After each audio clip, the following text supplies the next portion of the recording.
It's Goody and me this morning So in the Midwest anyway, and California and Hawaii, and it's evening here in Europe, and we're just talking. Goody's just back from the gym, which is why he's got wet hair. I So showered.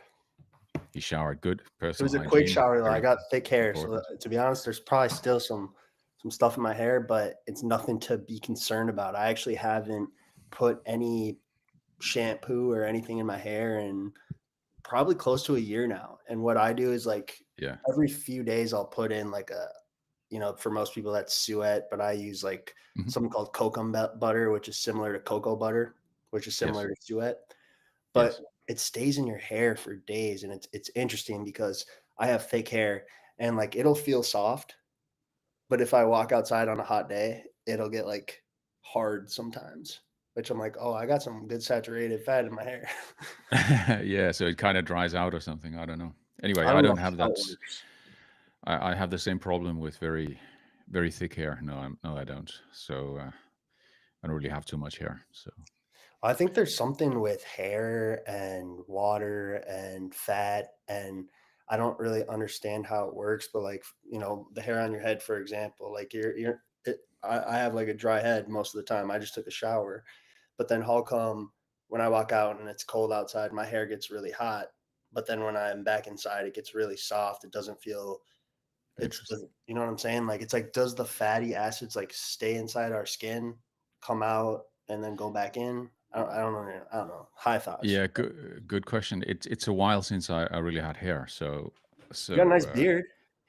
yeah, I'm kind of focused. It kind of it stopped going that way, and then it started coming out my nose and ears and my face. But anyway, Let's compare uh, beards. Like, look at your beard and look at mine. Like, I look like I just came out of the forest, and like yeah, yours is so I need to crispy, do some man. trimming, to be honest. To be fair, yeah. Anyway, it's one of the things. There are lot of people, a lot of carnivore and keto people. Yes, it's fantastic. My hair is growing like crazy, and I'm growing my hair back, and I'm no longer the gray hair is all gone. Well, I'm still waiting. I'm waiting 5 years for the gray hair to reverse into something else. Not happened. I'm waiting for my hair to grow back. Well, I Not think happened. I think it So actually quite a few of these the and the third thing was I'm also waiting to look younger. It's not really happening, but anyway, I feel good. Well, I think when it comes to hair thickness, like obviously you need to have enough fat in your system. Most of us should have fat, unless you're like malnourished or something. But I think a lot of like, dry skin, dry hair, etc., is because of their potassium to sodium ratios, assuming they're getting enough fat in their diet. Because, Yeah, yeah, yeah, probably on a more serious note, and I do one of the things which changed overnight back when was I had I had extremely greasy skin, lots of acne issues and stuff. It just my skin just feels great all the time, and I don't really get dry skin at all. I don't get too greasy skin. It's, yeah, fundamental good things changed, but the anti-aging effect, I'm still waiting for it 5 years down the road, but you know, I I, wish it upon everyone. I think that's one of my black pill moments with fat is like this is a good reminder for myself is like I think as you get naturally better at the strict variations of diet, you kind of forget where you started. And Hmm. like um Yeah, sure. uh where was I going with that? Like a good reminder for me was fuck. You forgot you forgot what it reminded you. Oh my god. That's very funny. I cannot believe that. That's very funny. I hope it's not dementia, but No, dude, it yeah. was a what were you just saying? uh, anyway. High as Ah, hell. by the way, my pan. I bought a new frying pan today. Oh, that's a I beauty. just pick it here from in my cabin kitchen here. Cabin kitchen style. It's not the designer kitchen I'm in today. So I've got the pans on the wall. Let's see if we can. Yeah, it's a nice one. It was on. I got it on sale. That is nice, man. It's Have you used it yet? a it's a coated. It's a enameled cast iron pan. and oh, maybe here. And the reason it looks like this is because I already did one coating on it. So yeah, looking forward to using this one tomorrow. This is now my in this kitchen. It's the pan frying pan number 18. So enough to choose Jesus from. Christ. I'm on like the opposite over here where I actually I'm moving out of Chicago on Tuesday. And so I've been downsizing everything, man. I actually counted. I had I've now have 45 clothes hangers and about 25 pieces of clothing. And like it's crazy. But and I like with the pans, I got multiple pans and now I'm down to like one pan, one spatula, one bowl, one plate. It's Nice. kind of fun.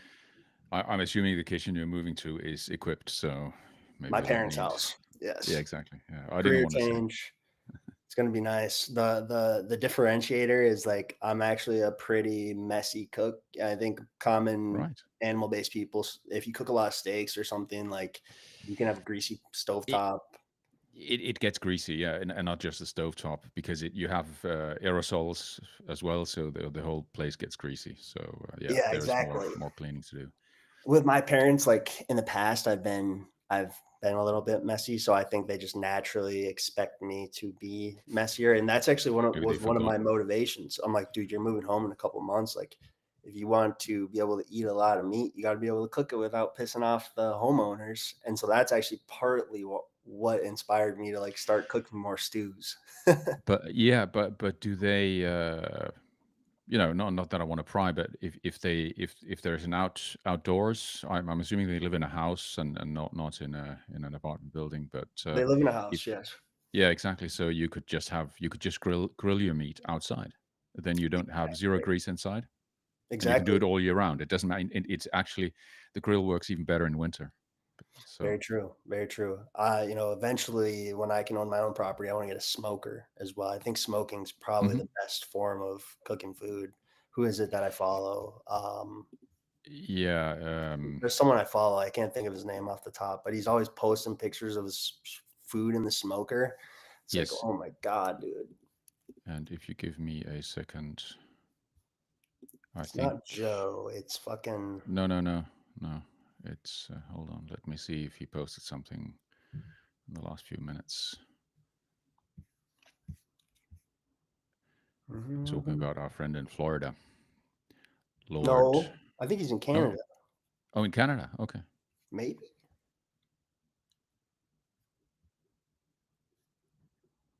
Trying to Where did he see go? here.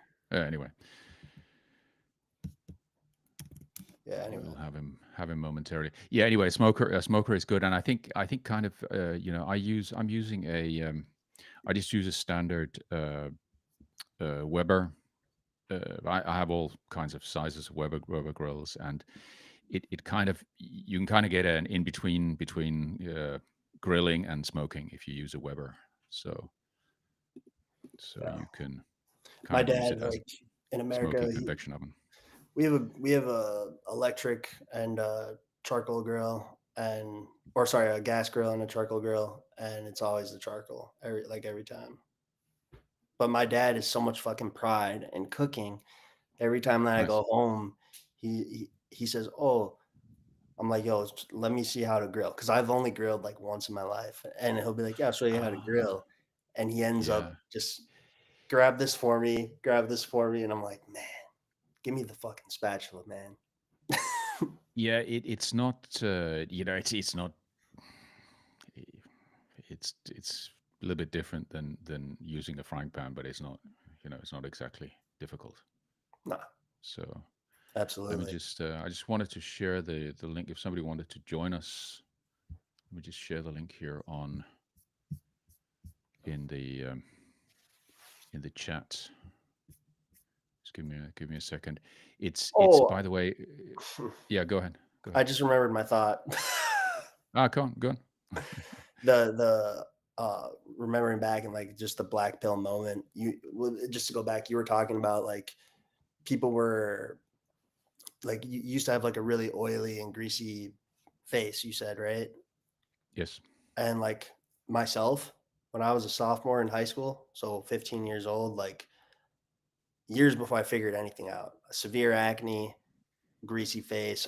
This is when I had ulcerative colitis, and at this climax, I got the chicken pox. So like extremely bad Wonderful. face, back, Yeah, sure. ears, everywhere.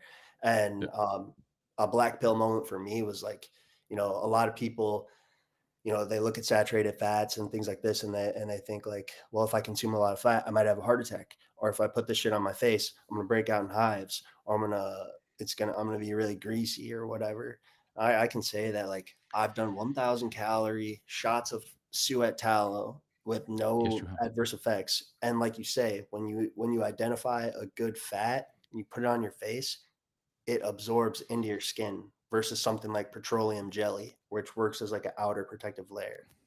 I think one thing that I noticed, I used to also, in addition to all these issues, my skin was also extremely sensitive. So, in fact, I didn't like to wear caps or hats because I'd always get a little bit of a rash here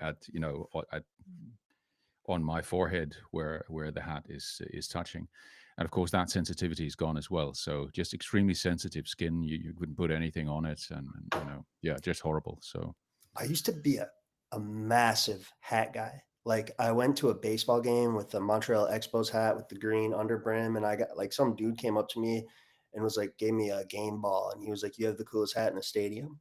I used to collect hats and be super obsessed with hats, and then like I started getting just interested in like hair and other things and shit like that, and like I'm just like, why do we like where does this note like why do so many like indigenous cultures globally around the world like have long hair and shit like that, but then you have this sudden thing of like military cut having a trim, etc.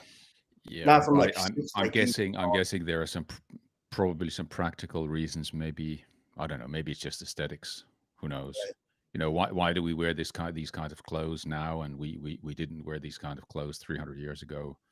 Aesthetics, technology, Yeah, trend, whatever. I don't think it's necessarily a just a thought. super And two, important. I grew up, so I played baseball since I was 4 years old. So I was always wearing baseball caps. But like the more I look at history, it's like, dang, like there's actually like some dope ass hats out there, like a sombrero, cowboy hats, like bigger brim, shorter brim, medium brim. You look at like the type of hats they got over in Australia, top hats. Like, can we make hats fashionable again? Like, is there a Yeah, market for this? Because I think they're kind of I'm dope. sure there is. Maybe we can start wearing top hats. Well, I don't know I'm about up the for it. top hat specifically, but I love like, god damn it, like I love cowboy hats and sombreros and shit like that. I got one fucking right here, actually. So Yeah, I think yeah, a good one. I think the I don't know. My feeling is that there is a little bit of a positive trend in hats, like also in um, you know not just cowboy hats, but also things like trilbies and trilbies, other city hats from the 50s, whatever they're even called. like ties too, like a bolo tie. I think bolo ties are super cool. It's kind of a Southwest thing. Yeah, I think that's like for us, it seems like an American thing. Yeah, yeah, something with horses, cows, cowboy hats, and things like that. Yeah. Yeah. One thing I've never done this, but I'll tell you, like when I was in college or when I was in high school and through college, from my perspective, it was not very common for a straight masculine man to have colored nails, and this younger generation doesn't more. And like I walk to a gas station, I'll be a normal dude, and I'll be like, "Hey man, how you doing?" And then he'll like hand me my receipt, and he's got like purple nails. I see that a lot in Chicago. Like no judgment. It's just more so like people are getting more unique and creative with fashion, with style. I I kind of like it suppose. to be honest with you. Like in Eh, Chicago, in Minnesota, everybody does the same thing and you're kind of expected to do the same thing. But in Chicago, there's so many differences that no one cares if you're different. Whereas like in Minnesota, if you're different, then you're getting judged and this and that. Well, That's it's just my, it's you have more people, and you have a less maybe a less stable population. By stable, I mean you have more fluctuation in who lives in a place like Chicago. true. Right. I mean, in Minnesota, I think whole Minnesota is like just a little bit bigger than Finland population wise. So just a few million, 6 million, whatever, 5 point something under 6 million. So it's not a Sure. huge place. There's also objective truth with fashion where like I think like I'm not gothic, but I think like some people can look dope with gothic shit. Like cause I rode the red line train to Chicago to work to downtown Chicago every day. Like I see all sorts of different things. And like sometimes I like you see people and like they're crushing it, and other times you see people and it's like you're not it's just not Not so hitting, much. not so much. So I think Yeah. it's everything's relative at the end of the day, but I think it's good to have like good fashion statements if Yeah, yeah, and people can let people dress pretty much how they want. And I think in big cities, of course, you have more different expressions probably, yeah. but I'm not buying that it's not a trend. And I'm pretty sure that if you see a lot of guys with nail polish now, let's wait 30 years. I don't think you're going to see a lot of guys with nail polish, or maybe you'll see everybody with nail polish, We'll see. whatever. Anyway, it doesn't matter. There's it's interesting to kind of look at the scene objectively and understand men. Like for example, this the lady at the gym I work out with, Quads Gym. She owns her husband passed away, and so she owns a gym. And like I was using this machine, and she was showing this guy the machine I was using, and I was like, "Yeah, I'm using it." And like then we were like small talking, and like the dude was like, I could feel him like uncomfortable like talking to me, and I was just thinking like it's interesting, like, the realms of men where, like, typically, like, like, when you hear, like, femboy, right, it's like a softer, fragile person, and that would be, like, more cortisol, kinda like you know what I'm saying? Hmm. It was just interesting, like, talking to this guy, like, I could feel him, like, super tense. But in the same vein, like, I have never been catcalled so much in my life walking through Boys Town. Uh, what is that? Boys Town is like this street area where it's like a bunch of gay dudes. So I live like 2 Right. blocks Yeah. from Boys Town, so I go through it all the time. And so my Okay. point is like these areas Yeah. are I mean, you look like fascinating. Ryan Gosling. So I've been what told do you that expect? multiple times. But the interest like I've been catcalled from like dudes driving by at when I'm crossing the sidewalk, Yeah. etc. And it's whatever. How I does don't that how does that make you feel? the first couple times you're like, "Oh, that's kinda dope," but then after a few times, you're like, "Man, these guys are weird." But my point is like, They it's like interesting. guys. You have an area that, like, it could be filled with, like, gay dudes with tons of testosterone, but then you also have your soft gay dudes that are, like, low test, high cortisol, but then, like, you have these echoes of men where, like, you're getting catcalled by gay dudes. It's the weirdest fucking thing, but it's fascinating. Like, if you know yourself and, like, because where I live is on a lake, and I to get to Wrigleyville, I have to walk through it. And like, I'm not anti-LGBTQ by any means. I'm not gay myself, but like, I have gay friends and shit. But when like, I've always been put in front of tokenism, where there's one or two gay people. When you're actually in a community centered around it, it's kind of fascinating to understand the concepts of it and question how it all works. It's like a completely different thing. It's interesting. Yeah, I suppose so. Yeah. I don't know. I've never really thought much about it. I think, being from a small country, it's um, I'm sure that there is if you're in that lifestyle, that there are places you can go and stuff like that. But it's not really super visible, and it's not like we have um, specific areas or streets in the cities which are according to a sexual orientation or anything like that. But Yeah, no, this one is for yeah. sure, and, like, the dispensaries on the street are tailored for gay people, the bar not tailored, but, like, marketed. The bars are definitely tailored for gay people, like, they're gay bars, there's a lot more, like, drag stuff, Yes. so, yeah, culturally different, but in a lesser extreme too, like, you also have, like, Ukrainian Village out west, there's Little Village, which is, like, Mexican. It's kinda Is the interesting. Ukrainian village next to the Russian village? I don't know, to be honest with you. I I'm didn't venture joking. too I'm obviously joking. I'm just doing a deep. joke. It's interesting because, Bad like, joke. Chicago is fucking huge, right? So, like, I'm from Minneapolis, where, like, I would say Minneapolis is suburban style. So, like, Yeah, you sure. have your Yeah. city, and then you have all these different cities, like, 20 minutes outside of the city, you know? Basically, Chicago is like if you took a bunch of cities and then just like got rid of the land and put them all within the city. Like, so it's Yeah, like, it's like a real city. yeah, it's like, oh, we're gonna go party in River North tonight. We're gonna go party in Old Town tonight or Wrigleyville. And then like to an outsider, you say like it just looks like you're partying in Chicago. Well, this city is there's so many different places you can go party. It's Yeah, insane. it's like any very real big city. It's yeah, It's like driving yeah, to a see. lot of people, lot of different things. I don't know, just something comes to mind with diversity and with having kind of communities of different kinds of people. When you have a country with a large population like the US, you probably get that. But what seems to me to be unique with the US, and I know that it's kind of maybe a sensitive topic with freedom things and these things, but even though that there is all kinds of suppression and censorships and all kinds of things, uh, from an outside perspective, it, it seems to be a place which has more freedoms and less judgment than many other countries.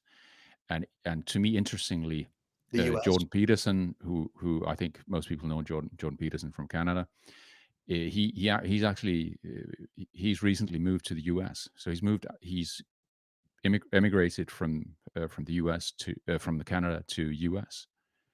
and he seemed to be very enthusiastic. I just heard a short snippet, but uh, but I guess if we want to say what we want to say and do what we want to do, the U.S. is where to go.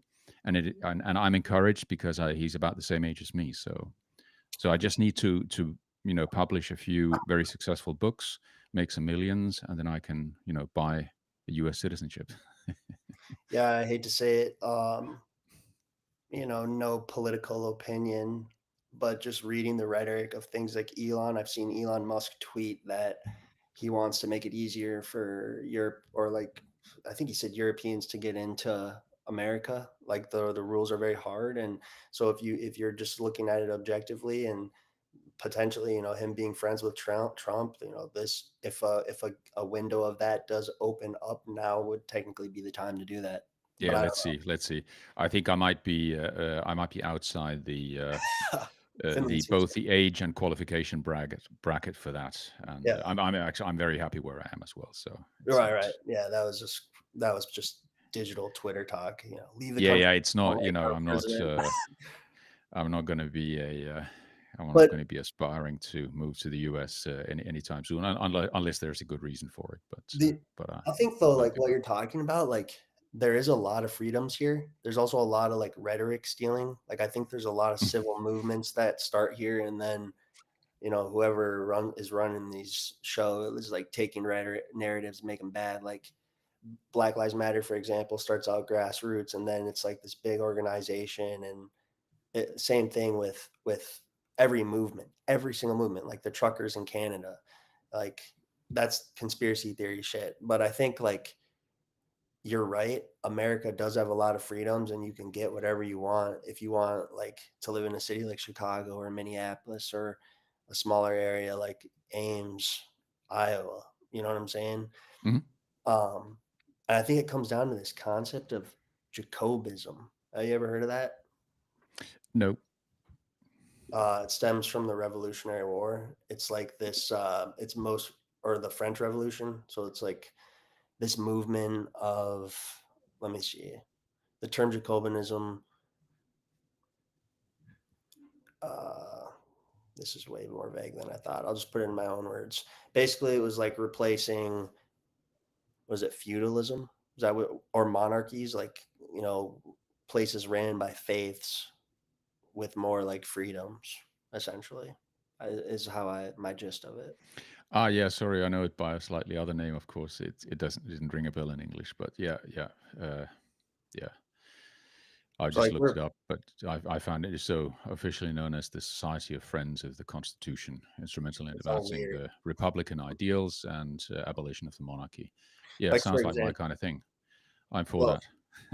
just to I Al- guess al- Although I'm actually a subject of a monarch, as a Danish citizen, Denmark is obviously a kingdom. So Well, that's the thing, right? Is like you're simply subject to the vibes of whatever your monarch is. So maybe your monarchy believes in Jacobinism. So then, I doubt that because oh yeah, that's the abolition of monarchy. So, but I think for me, yeah, sounds good. Let's do it. yeah. But that's Hey, all. did you see the salt raises whatever links I sent to you? Dude, I was looking at it, right? Because I honestly saw it What at did I like say? I Low saw it. sodium increases insulin resistance. 3 studies I sent you. If fasting is contradicted due to risk of something I don't know. It was the I noticed it when there was a link shared to a study uh, by Seyfried and his group, on glioblastoma, so brain cancer, a specific type of brain cancer, which has a very bad prognosis in terms of survivability, and the study was about ketogenic, so using a ketogenic therapy to help that. So high ketones, low glucose, and low glutamine, and they were just talking about during fasting to have enough salt, because if you don't take salt while you're fasting, your magnesium also goes down, and via some mechanism it affects your insulin resistance, so your insulin resistance is higher. So I don't know if it's. I don't know. I didn't have a deeper look at it, whether it's important or not important. What I did think was interesting was with brain cancer and probably several other cancers that have a similar type of metabolism. That I did know that a low, like a ketogenic, so a low carb diet, a ketogenic diet can be beneficial for many of these, but I wasn't that aware of the low glutamine element in that. So what that means is that uh, if you get into a situation like that, it's probably advisable to look out for getting into ketosis, but also to make sure that you consume low glutamine foods rather than high glutamine foods, and it can be done on a carnivore diet as well. It's not all high glutamine, but if you eat a lot of lean meat, that's typically high glutamine, and a lot of um, hard cheeses and other certain other dairy products. So cut out the dairy and Wait a minute. the lean meats if you have So what are those you saying issues. about glutamine? It's the metabolism of the cancer cell, or of certain types of cancer cells. They live off of glucose and glutamine. Um, so you want to reduce those. Am I still muted? No. I shared a post about it. It was a post which was I think it was shared by I don't remember by whom, but anyway, I shared it further. But we can link it below when we stop our live cast here. I can link the study below, so people who are interested in looking into uh, that latest study on cancer therapy can have a look. Wait, what's the relationship with glutamine and sodium? I don't know if there was a relationship to Or was that sodium, just two different things you were but saying? what I was talking about was a relationship with if you do not have if you have too low sodium, your magnesium goes down as well, and the combined effect of low sodium would then be that your insulin resistance goes up, and you don't want your insulin resistance to go up. You want it to be you Send want to me. be sorry, you don't want it to go down. You want to be insulin resistant. So I want to read these studies. no, sorry, not insulin resistant. You want to be insulin sensitive. Sorry, guys. You know what I mean. Send me the studies because just for the record, like a lot of my research is just driven based off how I feel, and I feel great. There is probably a sweet spot with low sodium, but what did they say? The you sent the screenshots. I want the links too. But did they say what the low sodium amount was? Like, what was No, I this? didn't look at them that closely, but you can just copy paste the. It has the authors and the name of the study and the reference number. You just copy paste it. Go on PubMed and copy paste the text and go in there and have a look. Right, it's a screenshot though. Yeah, copy paste it. You can copy paste the text off a Oh yeah, I'll do it screenshot. on my phone. I'll do it on my phone. I'm on my Yeah, you laptop. can do it on the computer as well. But anyway, What? How? what do you mean how? I'll figure it out. It's whatever. You can just It's um, okay. I'll figure it out. anyway. I don't know. I can even if I have a photo with text, at least here on my Apple laptop, I can copy the it can copy the text. I can copy the Yeah. text out of a photo, Okay. Yeah. Okay. I'll figure it out. or Cool. put the screenshot in AI, and it'll give you what you want. Because I'm just looking at it and I'm just wondering if we're talking about in a fasted state, is this to assume that they've completely reduced their sodium and therefore, like you have this much fluid in your body, and then if you just rapidly increase your sodium, all of a sudden Yeah, you I deplete. don't I don't know if it makes a lot of sense for us to speculate Well, that's why I before want we've to read gone the into study. this. Yeah, yeah. Anyway, read the study. But I just found it interesting because we've had all this talk about sodium. So there might be at least have a look and see if so you don't take any unnecessary risk with the complete elimination of I sodium out of your diet. I So and I can echo the sentiment because when I hear these studies, I still take them for how they are. And we're talking about sodium in the human body. This has nothing to do with salt because sodium can come from various sources. And yeah, so I it's not about yeah, obviously. And right. and and And obviously if you most of the time when you're not fasted and if you feel fine, then you're obviously getting enough sodium out of your foods to do whatever it is you need to do. So not an issue. yeah, and I was pretty broke a couple weeks ago and was literally eating pinto beans and squash. So I was getting the protein and the energy, and I also had fat. But the one thing was really low in was sodium, and I did experience adverse effects. I don't know if that was temporary, but that's why, like me, with my recommendation of a salt-free diet, it should include things like jerky and concentrated forms of protein because that concentrates the sodium. So if there's any truth to these studies and low sodium, it just stresses the importance that if you aren't using something like salt, you got to eat a lot of meat, and that can be really hard for a lot of people, and that's where things like jerky come into play. Yes, But what yes, do you, that's where you were making the connection, or that's where I think I was getting curious because you were saying red meat is high in glutamine or lean meat. let me just I had a list made here which I can just let me see. Just give me a second. Yeah, yeah, I'll for sure. screen. I'll share the. Uh, I've let's never. see. Is glutamine something you're going to try to moderate, or what do you think this is more evidence to do a high fat diet like ketosis, or what's your takeaway? Well, it's. I think if you are, if you have specific types of cancer, including glioblastoma, I would, as the very first thing, I would look into this. Look into doing a ketogenic metabolic therapy approach to that. That doesn't mean, obviously, that doesn't mean that you shouldn't consult your doctor or that you shouldn't do other, let's say, typical measures.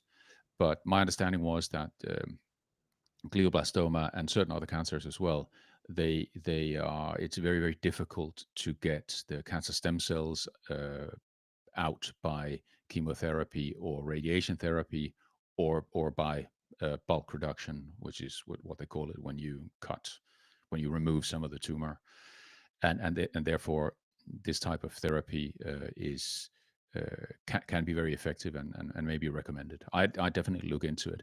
And I think if I was diagnosed with any kind of cancer, obviously the first thing, because I've been on a low carb, ketogenic diet for so many years, I would definitely look into, okay, first of all, why do I, even though I'm doing this, what's going on, and is there something I can do with my dietary choices where I can, uh, help the healing process, if not cure myself, but at least support other measures. Here's a question One of for the you. other things that they mention in this study is the fact that when you're doing a ketogenic metabolic therapy, uh, it also has an improved effect on wound healing.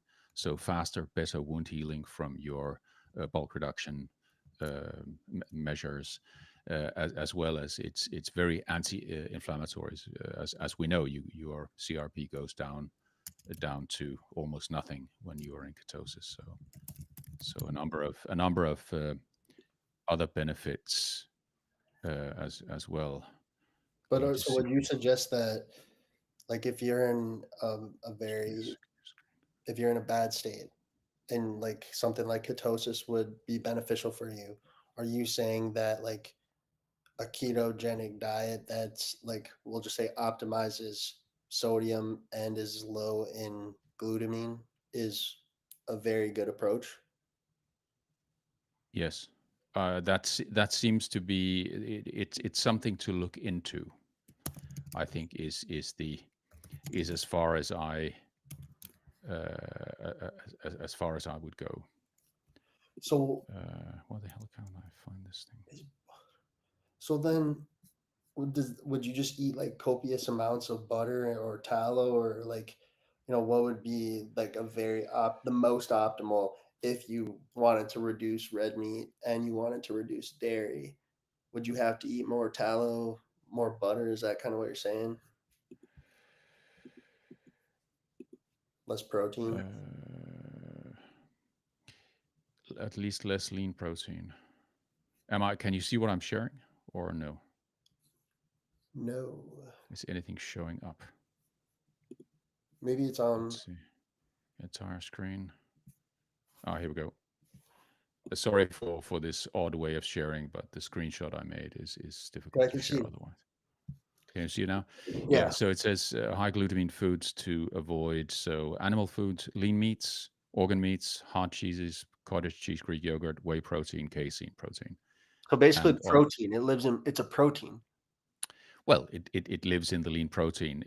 That doesn't mean you have to avoid meat.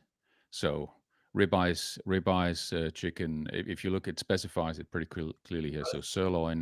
It But doesn't I think say. the logic is you have 100 grams of sirloin and you have 100 grams of ribeye. The ribeye is going to have less glutamine Yeah, because it obviously. has less protein. Obviously. Okay. But I think some of the low hanging fruit here is leaving out whey protein and other dairy. Just skip dairy and stick with fatty meats. And if you're plant based, no more soybeans, lentils, chickpeas, beans, no grains, no nuts. Yeah, basically, I think it's probably difficult to do if you are if you're plant based. You would I actually eat a lot of plant-based seed oils. Crazy as fuck as that Yeah, sounds. don't do that. But it's kokum butter. That's the only one. Kokum and cocoa butter are both technically seed oils. Ah, okay. Yeah, yeah, sure, sure. But Yeah, the maybe that works. I'm not. I don't know. Uh, I've not run into kokum butter or cocoa butter as being recommended. for I tropical, have seen a lot uh, on coconut uh, fat um, as something good to use. I It's don't very heat stable, so it's good for frying. I don't know the science, but when it comes to heat stability, obviously the harder and drier it is at room temperature, those tend to be. But that's not necessarily true because vegetable oil is liquid at room temperature, and that shit gets hot as hell. Well, most of it is not very temperature. Most of it has a low smoke point. Yeah. Not all of it. Not all of them. I had a I did share a post about smoke points a while back. Let me just uh, Smoke let me points just look are it up. actually,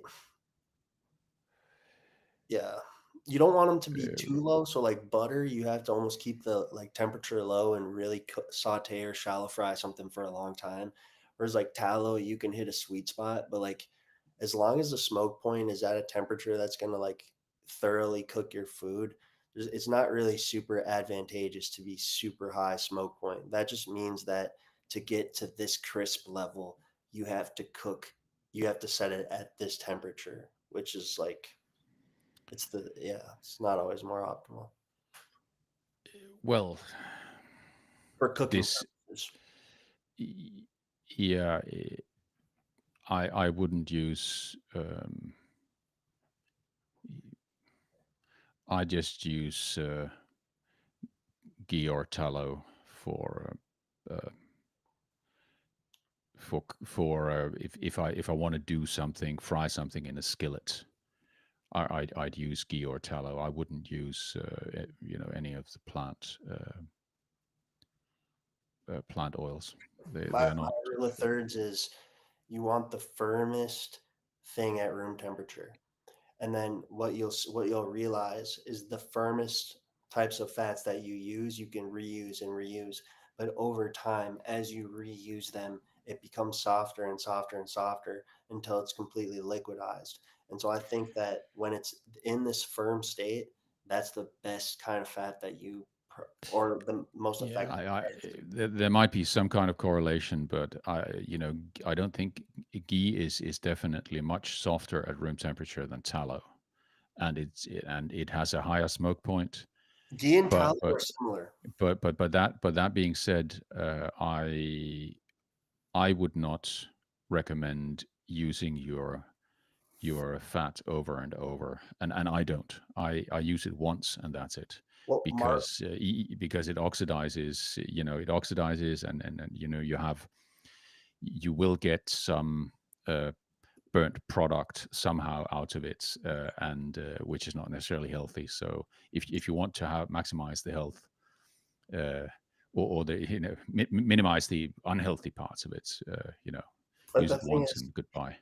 I think that certain fats are more prone to oxidation. So if you cook stearic Yes, acid, obviously the polyunsaturated fats are very prone to oxidation, and the saturated fats are not very prone to oxidation. That doesn't mean that there is not a detriment, health detrimental chemical process that can happen to the fat when you heat it or overheat it. And when you fry something in a skillet, there is always a risk of doing that. So yeah, so I wouldn't use it multiple times, but that's just me. So and yeah, I and don't st- know. and stay away from plant fats when you want to fry. That would be my take. That's what I do. I mean, my heuristics are probably rooted with your logic. If I was to take a wild guess, like what I'll do is like I reuse an oil until it becomes soft. Like if I reuse coconut butter a couple times, like it'll still be very hard at room temp. And to your point about tallow, the same thing. Suet tallow is very hard at room temperature. But if you make tallow with back fat and fat trimmings, it's actually pretty soft at room temperature, similar to butter. And it begs the question, like ghee is a good level, but something like butter is almost liquid at room temperature, where it's like you just touch it with your thumb and you make a big indent to the point where it's like that's not very saturated if you actually understand saturated fats. Uh, Maybe, yeah.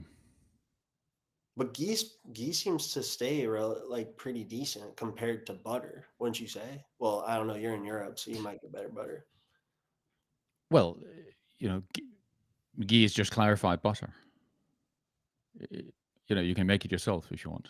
You remove doesn't it remove the water from? butter, and then that's what ghee is, or the lactose, Well, or what's well, the important part to remove are the milk solids, yeah. because the milk solids. So there's a little bit of remnant. The milk solids is it's not it's a very small part of the butter, but it's what gives the butter the color. Mhm. But you need to remove those because they will they're the ones that can they burn at a lower temperature. So you want to get those out so you don't have uh, I think what's it called? You don't get methacrylate or whatever it is that the burnt product is when you have those in there. So You think the and Indians knew shit because ghee's from India, right? yeah, they use it a lot in India. Yes, It's interesting though, just the whole concept of it. but I think it may it could be related to the type of cooking they do. Maybe they do a lot more high temperature cooking traditionally than we do in Europe, particularly in Northern Europe, because up here the traditional cooking, most of it is actually either boiling things, or not necessarily super high temperature cooking. So it doesn't, you don't get into conflict with your smoke points that easily, as compared to if you have very high temperature cooking. But I don't know. I don't know. I don't really know much about Indian cooking. So Yeah, the thing is, what kind of what do you require to cook things at very hot temperatures? Is that iron? what do you mean? Like if you wanted to, aside from fire, if you wanted to cook something really hot in oil, you would need a surface to cook that on. So this is a high thought. But like what would, like in the old world, like what utensil would they have that would enable them to cook with at such high Yeah, temperature? I don't know. I think to me it seems that they were using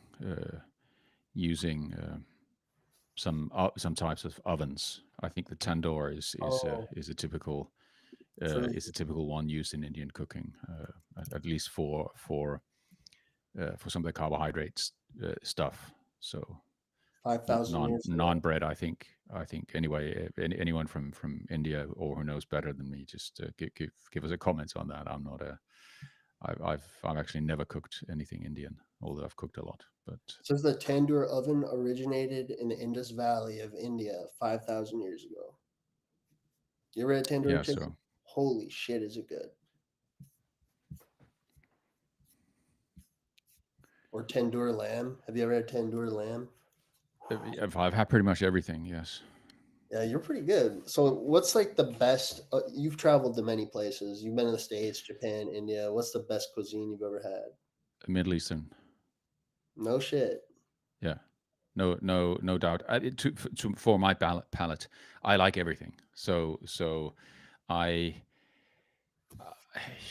I haven't really had any bad food anywhere, to be honest. It's yeah. I like food. I like everything. But yeah. So Middle Eastern food, Turkish food. Ooh, That's for me. It's a winner. Now, obviously, Turkish food and Middle Eastern food is not necessarily that different. So same area. So was there any yeah, places yeah. you went and did not have a good experience? No, I've Ever? had the most odd foods I've had, from my point of view, were probably in China. Where I just simply I've no idea what I'm eating, and the people I'm dining with, I can't really communicate with them, because I don't speak Chinese and they don't speak anything but Chinese. So smile a lot, eat a lot, enjoy it, feel good, and yeah, Nice. yeah. I spend a lot of time in China, so it's not not entirely cold turkey, uh, for many decades. So What would you say your diet looks like nowadays? How would you describe it? Like, what are you eating more consistently? Like, there's probably slight variations, but what's in the daily shit? yeah, eggs and beef. Eggs and That's beef. it. Yeah, eggs and beef. That's How it. many eggs a day do you eat? 4 to 6 Horse. jumbo size eggs. Yeah. Right. So I eat four of the eggs I buy. They have 34 grams of protein and whatever grams of fat. But yeah, so 4 to 6 eggs, and yeah, and then steak or ground beef. Yeah, that's it. How many pounds of ground beef do you eat? 2 to 3 pounds. No, sorry, 1.5 to 2 pounds. Yeah, sorry, I'm just my pounds and kilos are still. I'm still not firm in pounds and kilos, but yeah, 1.5 to 2 pounds. So probably, excuse me. I know you're not a big calorie guy, but me as an ape, I just use it for simple thinking. So like, what is that? Got that's got to be like what, 2,500 calories? How many calories a day? I eat about 3,000 or 3,300 in that range. So I just over 3,000 calories a day with everything. I use some butter as well, so that adds some calories pretty quickly. So and the interesting thing is, and that's why see the calories in, calories out. I think to an extent it's useful. But it's just, I think we just have to bear in mind it's not an absolute measure of anything for several reasons. First of all, because a human is not a furnace, and the calorie measurements are made in a specific piece of equipment, um, where nothing goes to waste. So you have full control of the combustion process, unlike in a human being where you can have all kinds of waste depending on the state of your gut and all kinds of other things. And if I eat, if I when I check the amount of calories I'm supposed to use per day on average, that's around 2,400 calories. So I consume almost 1,000 calories more than I'm supposed to. So I'm supposedly in almost 1,000 calorie surplus without gaining weight. Now that's physically obviously impossible, but it just tells me that if you live a carnivore-ish lifestyle like I do, obviously the efficiency or the conversion rate of the calories is not the same as the assumption in the calculator, which is of course the calculators are based on some kind of dietary lifestyle with carbohydrates and fat and protein. So Yeah, I mean, at the end of the day, it's just a unit of measurement. Like someone, you could have two well, people yeah, that are it's a unit of measure, but my point, if you pay attention, my point is it is not an absolute unit of measurement. So it is no, an estimation. It's an estimation of something which is pretty complex, and it's an estimation of something which changes depending on what kind of ratio you have between the macro and the micronutrients, and it probably depending on how hot the weather is and what kind of conditions you do your normal daily routine in, or normal weekly or monthly routine in. I just find it interesting that I'm living month by month in 1,000 calorie surplus, and I'm not gaining weight. Now that seems to, on the face of it, it kind of disproves the calories in, calories out uh, claim. But I think I think for people who eat a normal, some kind of more normal standard American type of diet, I think maybe the calories in, calories out is useful as a very rough guideline. But I think the point of it is just, when you say calories in, calories out, what it means is you say, okay, if you're fat, eat less, and I do agree with that. yeah, yeah, If you're fat and want to get less fat. yeah, I agree. Like calories in, calories out is not so simple, but sometimes I ponder if things like, we don't know. This is where you get variable differences with something like ground beef, with something like butter. We don't know the percent of water. It's a rough estimate. We don't know the percent of water in the ground beef. It's a rough estimate. So if you're eating a lot of butter, you're eating a lot of beef. at the end of the day, if it's fully hydrated, we're also estimating the percentage of water that's in this. You know, and my point is Yes. eat concentrated forms of food, and then maybe the calories do become more relevant. You know, something like suet Yeah. is 100% uh what's the word, hydrophobic, so it repels water. So you know there's no water weight in something like Yeah, suet. yeah, sure, sure. And you have a very high consistency of what it is. Yeah, and I That's think true. But that's anyway, you're proving my point with what you my said. point is like the at the end of the day, like the cattle industry can be manipulative. And so if we are looking at a gram of ground beef from, you know, a supermarket versus a gram of ground beef from some deer that you shot, you might have extremely different water content percentages between those. But you could say a gram of ground beef is a gram of ground beef. You know what I'm saying? Well, the ground beef I buy, they actually have they tell you how much protein and fat is in there, and that can then tell you what the water content is. And That's I interesting. get the same ground beef all the time. So True. yeah. Very true. Uh, and it doesn't, to be fair, it doesn't change if I change over and eat a month of uh, like I've done now. I've been eating a month of tenderloin.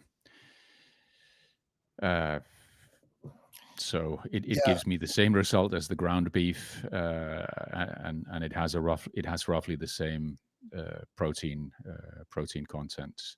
It has yeah, slightly less fat content though, but yeah. Yeah. It's hard to. I'm not trying to be a brown noser. I mean, or not a brown noser. I'm not trying to be a hard noser. I'm definitely playing devil's advocate, but I would be curious. So yeah, if but you, it's I don't think you need to play no, let Lane Norton run his Seco nonsense. no, We don't need to do it. yeah, It's obvious that in some situations it can be useful if you take calories in, calories out as a an encouragement to eat less food if you want to lose weight, then you are probably on the right track. for sure. But it is nothing that you can use for exact measurements of anything, like everybody knows who's tried it. Yeah, So, but if you eat the same foods all the time and you've weighed them out and you know exactly what you're eating, I'm sure you can make like I've done in my Excel spreadsheets. I know exactly. I have an exact correlation to what does which amount and which combination of food to do to my weight on my scale, and of course, who knows how exact my scale is, etc.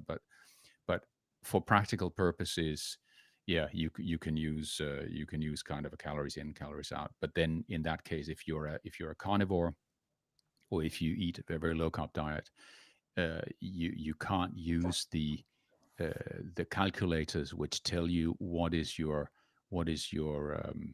how many calories do you burn by doing this level of activity and by living like this and with this weight and blah blah blah. That doesn't work. Those are not made this for a low carb. They are not low carb calibrated. So yeah. I mean, you got to think like the daily recommendation is based off a standard person, right? So let's say it's 2,400 calories.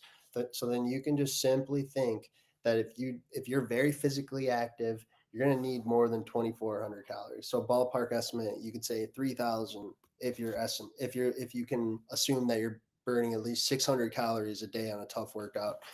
And I don't. I agree with you. Like calories in, calories out. I think is stupid because you have to be able to unfold that, and that's the important thing here. But one of the most annoying pieces of advice that I see people give to newcomers is that calories are completely irrelevant and that it doesn't matter and to just eat when you're full. And we all know that protein is a very satiating food, and like you can hit like your protein number and be very satiated. Like there's better approaches, and I think if you take calories seriously and not just calorie in, calorie out, but you take it seriously and you say, how can I need to hit 3,500 calories? but that needs to be the best 3,500 calories instead of being like, I'm going to eat protein every time I'm hungry. Yeah, I think it's not necessary to complicate it that much. First of all, it seems to be highly individual. Yeah. Secondly, people seem to tell all kinds of stories, and they tell themselves and others something other than the truth. And if you want to get a handle on it for you, Yeah. my recommendation is weigh out everything that you eat for a month, note it in a spreadsheet, go on a scale every day, note everything down about what you do, the amount, the level of exercise, how you sleep. Keep a record of what you do, but weigh out your food and categorize your food in how much fat, protein, and carbohydrate it contains. And if you do that for a month, noting all the other things down as well, you're going to get a very good handle on what which foods do to you, to your weight, and to your situation. And yet now two guys here, one guy under 30, another guy just under 60. There we have no women, we have no there is no metabolically challenged person talking here at the moment. No women, as I said, and menopausal, not menopausal, whatever. All of these things can have a huge effect on, or thyroid problems can have a huge effect on how uh, what your body does with the foods that you eat. So the only way forward is to be honest with yourself, measure, weigh the food out, note it down, and make a note of what it is you do. If it's important for you to get a very exact handle on these things. Well, I think And the start that you go ahead.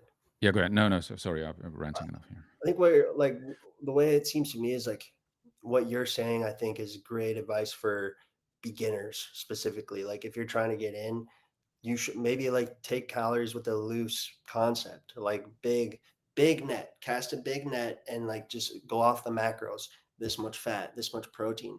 But if you're starting to get like to higher degrees, higher levels, and like you want to like tap in harder, like first concentrate your nutrients, get the most concentrated, dense forms of foods, whether dehydrated or not dehydrated, the best forms of fat. If you use carbs, get the best forms of fat, and then take that net that you started with and make it a little bit smaller.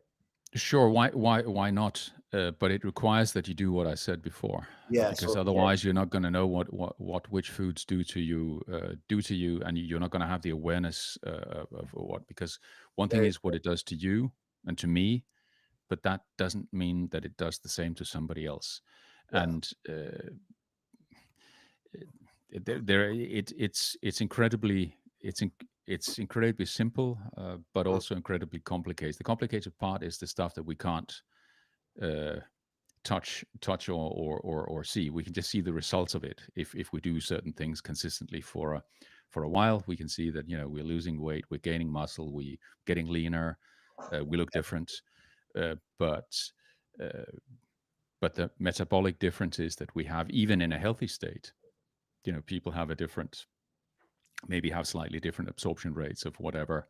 Uh, you know, Somebody spends more time under the sun, which means that uh,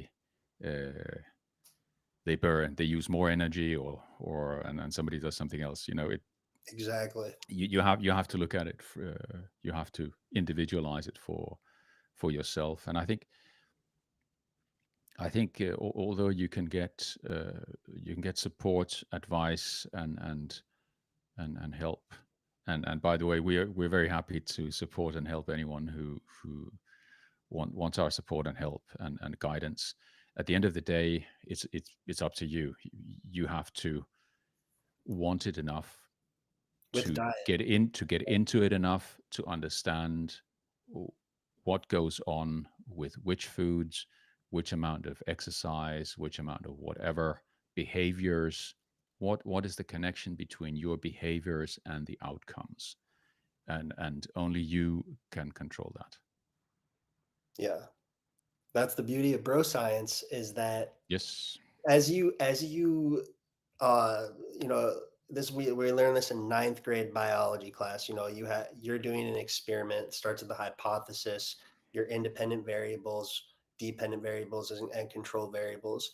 When you get control of your control variables, then you can truly start your experiment, and that's where the bro science really takes off. And that you start out with, like what you're saying, eating certain things, just a pattern way of eating, and then you experience a symptom, or something feels good or something feels bad, and then you go, why did that happen? And then as a grade ape, you start to problem solve, then you're reading all the shit, and then you make an adjustment. Like, that's the beauty of it, of like a starting thing, a starting point. Like, this topic is so fascinating to me because I was actually like, I made a post yesterday. I didn't post it, and it was basically the steps, or it was like the levels of a carnivore diet. And like, I didn't post it because it was so fucking long. I got to 30 steps. I was on 30 steps, and I was like, I'm not fucking posting this.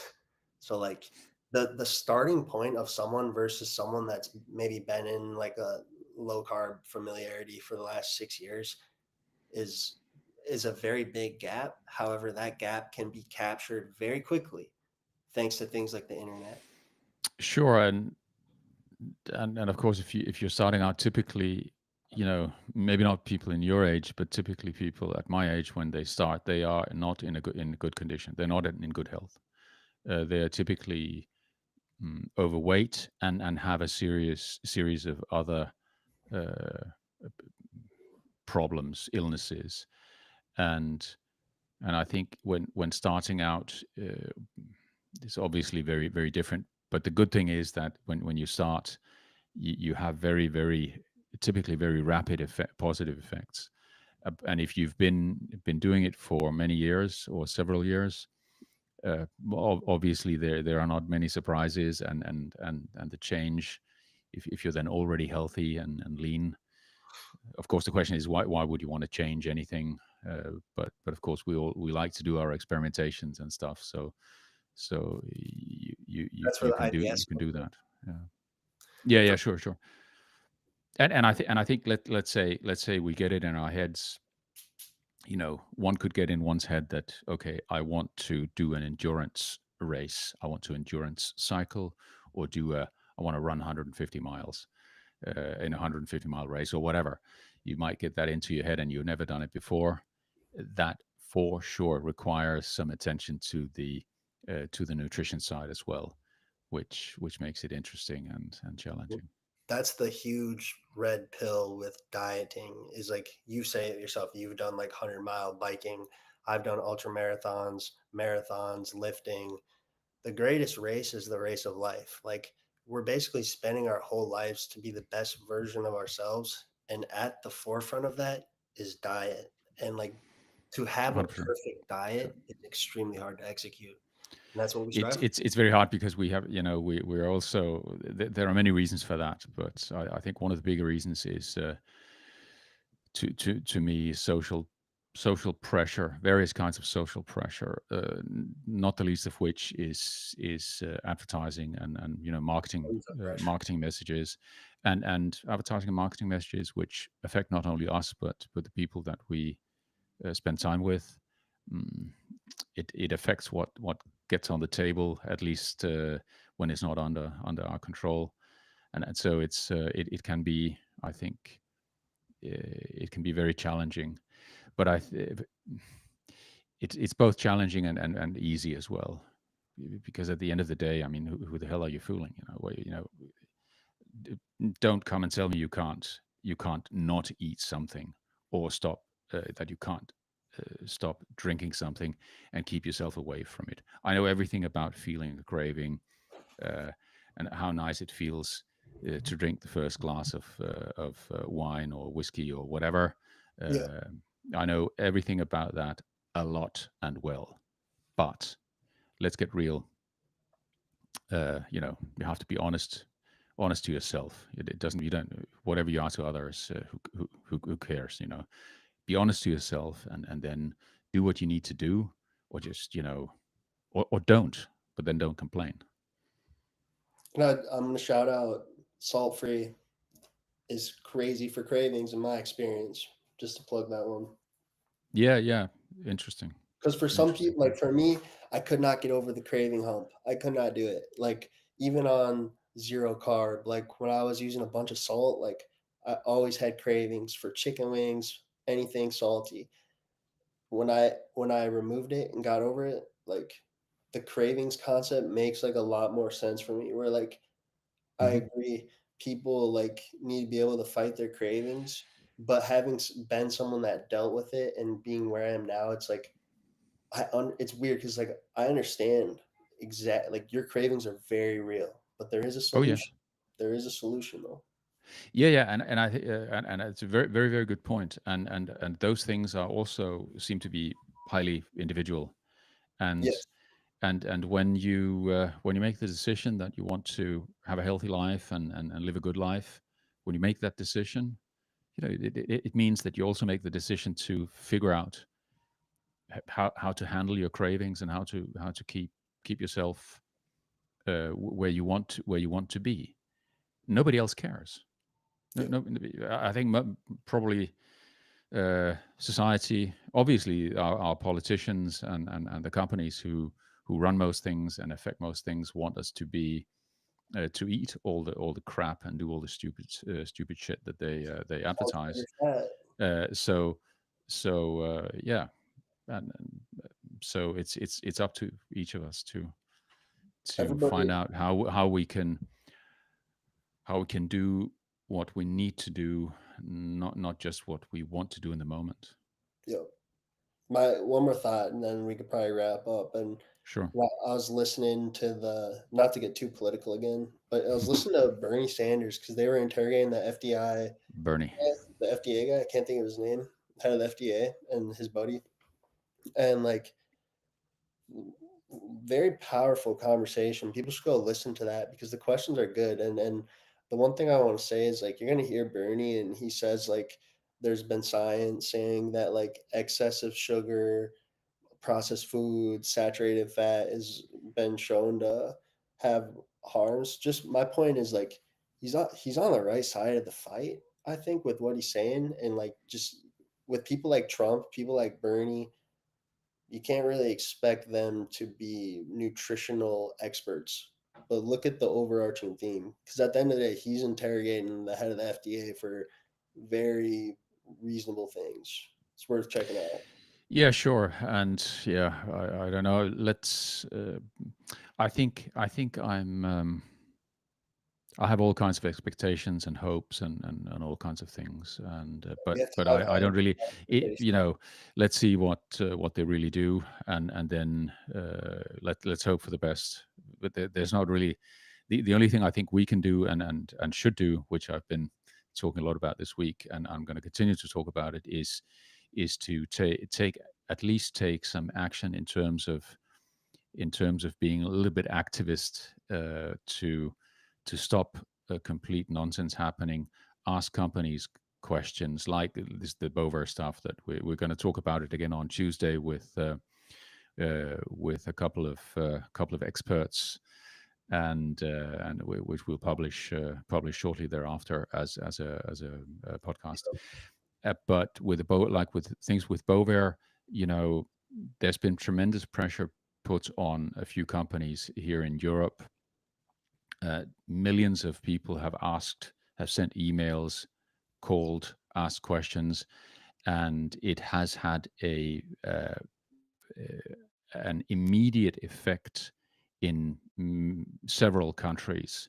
In Norway, one of the large dairy companies in Norway have promised to immediately stop using any milk which comes from cows who've been fed Bovaer. I can see here in Finland that a lot of people have been in touch with Arla and our local large dairy company as well. No promises from anyone here yet, but I'm sure it will have an effect. And if they don't do what they're told, they're going to lose massive sales and profits. So it's worth being a little bit activist and being active, even though it doesn't feel like it has an effect. Please be active.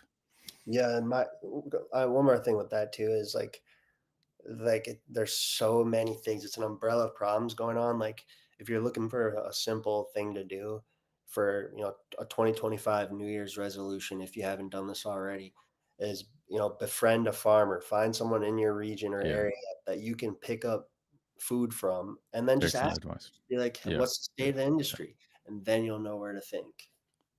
Yeah, this is excellent advice for many reasons. Maybe you can also get a source of unpasteurized raw milk, and Yeah, maybe you can get a source for direct grass-fed beef. Is that we're gonna go and try and get some farm. We have many farms not far away, so we're gonna try and make some calls and get out of the supermarket loop.